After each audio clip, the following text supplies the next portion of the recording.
A few moments later.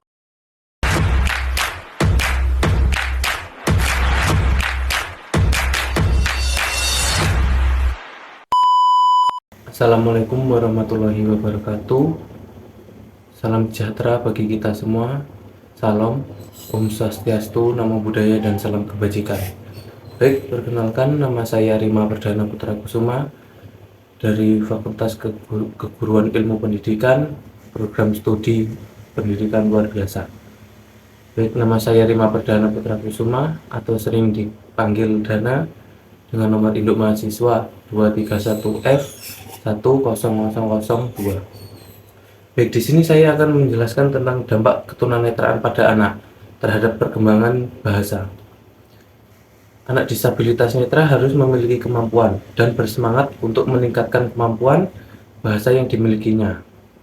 Hal ini penting agar anak tunanetra memiliki tempat yang layak, baik itu di lingkungan keluarga, di lingkungan masyarakat, maupun di lingkungan sekolahnya. Bagi orang normal, perkembangan bahasa yang didapatkan dari proses komunikasi tidaklah sulit, karena orang normal dapat memperoleh pembelajaran melalui melihat secara visual. Namun bagi anak tunanetra, proses perkembangan bahasa melalui verbal tidaklah sulit, tetapi sebaliknya perkembangan bahasa melalui komunikasi nonverbal sangatlah sulit. Jadi, seseorang yang mengalami kebutaan sejak lahir dan seseorang yang mengalami kebutaan ketika masa dewasa, perkembangan bahasanya itu berbeda. Jika seseorang yang mengalami kebutaan saat dewasa, itu struktur bahasanya sudah terstruktur. Contohnya, sudah memiliki konsep untuk menceritakan birunya langit dan hijaunya daun. Sedangkan seseorang yang mengalami kebutaan sejak lahir, dia belum bisa memiliki imajinasi atau memiliki konsep. Akibat kurang berkembangnya bahasa dan kemampuan berkomunikasi anak tunanetra, maka tugas para orang tua, guru, atau orang yang berkecimpung dalam masalah ketunanetraan untuk mengembangkan bahasa si anak itu, untuk memperbaiki artikulasi dan mengoreksi suara, serta mendorong anak tunanetra berartikulasi melalui kegiatan-kegiatan agama, misalnya mengaji atau kegiatan bermain, bernyanyi, dan berpuisi. Dampak tunanetra. Disabilitas tunanetra mengalami kesulitan dalam meningkatkan perkembangan bahasa melalui komunikasi nonverbal karena tunanetra kekurangan rangsangan secara visual.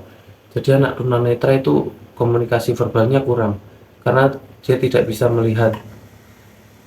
Jadi untuk perkembangan bahasanya itu sangat sulit. Solusinya, upaya yang perlu dilakukan untuk meningkatkan perkembangan bahasa tunanetra, maka dari itu orang tua, guru, dan masyarakat harus bekerja sama memberikan inspirasi. Jadi solusinya, orang yang ada di lingkungan sekitarnya itu maupun guru, orang tua, ataupun masyarakat sekitar itu harus memberikan inspirasi dan motivasi. Terus, sebaik di sini saya akan membahas tentang pengertian komunikasi, ruang lingkup komunikasi. Yaitu yang pertama, bentuk komunikasi, contohnya komunikasi pribadi dan komunikasi kelompok. Terus yang kedua, sifat komunikasi. Sifat komunikasi itu ada dua, yaitu komunikasi verbal dan non-verbal. Terus yang ketiga, model komunikasi, yaitu ada tiga, yaitu komunikasi satu arah, saya berbicara, terus komunikasi dua arah, saya berbicara kepada lawan dan lawan berbicara kepada saya. Terus yang ketiga, komunikasi berbagai arah. Contohnya, saya berbicara kepada massa dan massa berbicara satu sama lain. Terus yang keempat, tujuan komunikasi. Yang kelima, proses komunikasi. Dari dua faktor utama dalam proses sosial yang harus dilakukan, dimanapun ia berada, interaksi dan komunikasi adalah suatu interaksi terjadi apabila disabilitas netra atau anggota dalam masyarakat melakukan kontak sosial atau pola hubungan sosial, dan komunikasi terjadi ketika orang saling menerima dan menyampaikan pesan komunikasi. Baik, cukup untuk dua faktor tersebut saya akan menjelaskan pengertian komunikasi. Pengertian komunikasi adalah contoh dalam situasi pembelajaran di kelas. Seorang dosen sedang menerangkan materi perkuliahan. Dalam beberapa menit setelah perkuliahan berlangsung, semua mahasiswa gaduh dikarenakan mahasiswa saling berbicara satu sama lain. Untuk cara mengatasinya yaitu yang pertama, dosen berbicara, "Harap tenang adik-adik mahasiswa," dengan suara yang tidak begitu keras, tapi ternyata di kelas masih gaduh. Untuk cara yang kedua yaitu dengan cara, "Mohon semua adik-adik mahasiswa fokus dengan materi perkuliahan," dengan suara agak keras. Hasilnya sama saja, tapi suasana di kelas agak tegang. Terus yang terakhir, sambil "Shh, diam," dosen berteriak dengan lantang, disertai memandang seluruh mahasiswa dalam kelas dengan telunjuk tangan kanan yang tegak di depan bibir. "Shh, diam," gitu.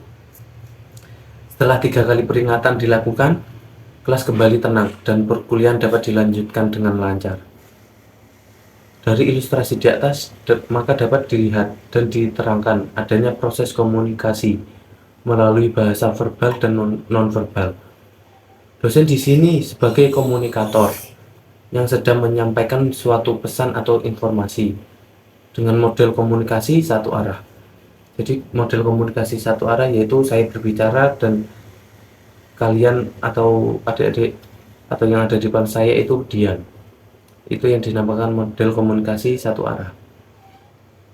Terus sedangkan mahasiswa adalah sebagai komunikan atau pendengar. Seperti yang dijelaskan oleh Dance dan Stepper tahun 1970,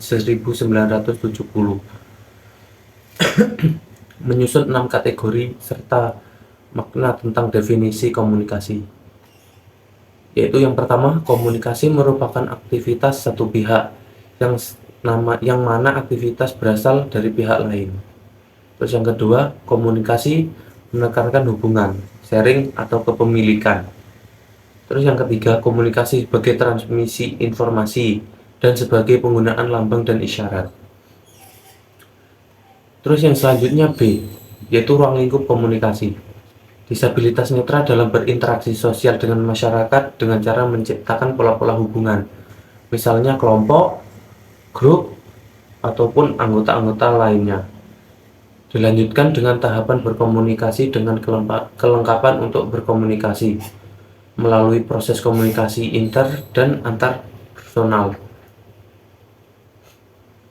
yaitu satu bentuk komunikasi. Bentuk komunikasi yaitu disabilitas netra sebagai subjek komunikasi atau orang yang terlibat ketika terjadi proses komunikasi dapat berupa individu, perorangan, grup, atau kelompok kecil, dan massa atau kelompok besar. Keterlibatan tersebut akan memperlibatkan bentuk komunikasi pribadi dan kelompok. Untuk komunikasi pribadi, yaitu diharapkan disabilitas netra memiliki kemampuan membangun interaksi dan hubungan sosial dengan cara melakukan proses komunikasi dalam pergaulan, sehingga memiliki kemampuan untuk saling membagi informasi atau pesan. Yang ada yang hanya menerima pesan dan disimpan sebagai pengalaman, namun ada kala yang pesan seseorang ditanggapi oleh orang lain untuk memperoleh kesamaan atau kebenaran suatu pesan. Terus selanjutnya adalah komunikasi kelompok.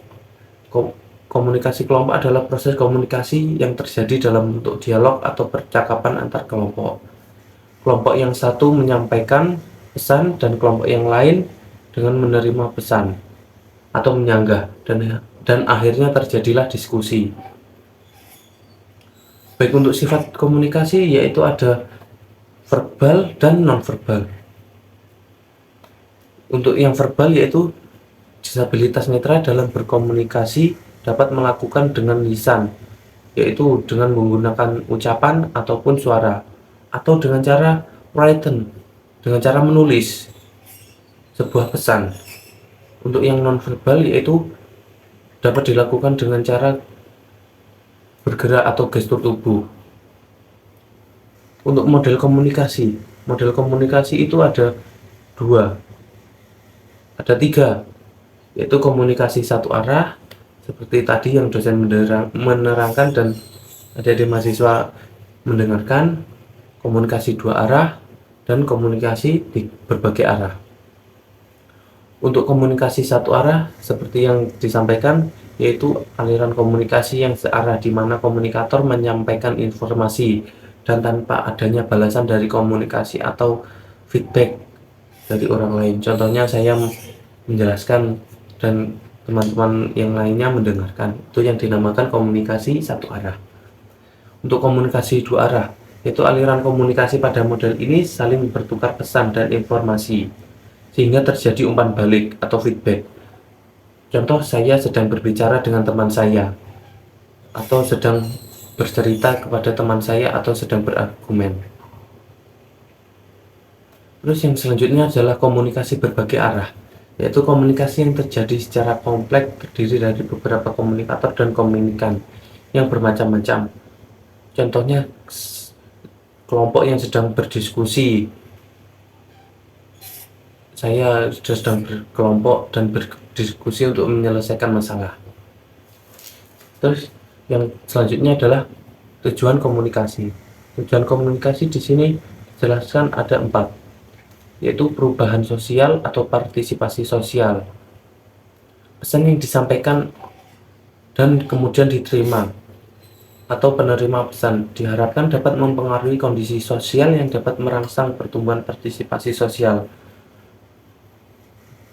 Terus yang kedua, perubahan sikap. Setelah seseorang menerima pesan dari sebuah informasi, maka diharapkan seseorang tersebut dapat mengimplementasikannya dalam bentuk perilaku atau kebiasaan yang positif. Terus yang ketiga, perubahan pendapat atau pikiran atau opini. Informasi yang didapat melalui komunikasi ini dapat memperkaya informasi dan berpengaruh pada perubahan pendapat pada suatu hal. Perubahan tingkah laku. Yang keempat, informasi yang diterima melalui komunikasi dapat mempengaruhi seseorang untuk mengambil tindakan atau menetapkan perilaku yang akan dilakukan. Terus selanjutnya, proses komunikasi. Menurut Bright tahun 1983, komunikasi sebagai proses hubungan sosial antara pelaku komunikasi interpersonal atau antar pribadi berlangsung berhadapan atau tatap muka yang berbentuk dialog atau percakapan secara langsung maupun tidak langsung, baik secara primer maupun secara sekunder.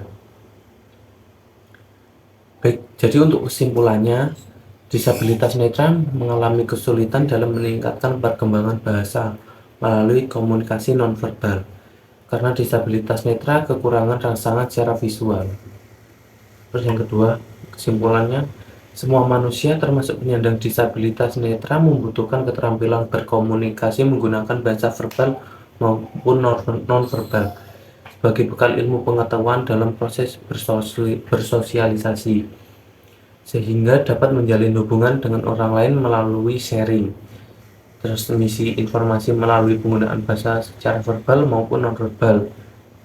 Terus yang ketiga, diharapkan disabilitas netra memiliki kemampuan membangun interaksi dan hubungan sosial dengan cara melakukan proses komunikasi dalam pergaulan, sehingga tunanetra dapat saling berbagi informasi atau pesan.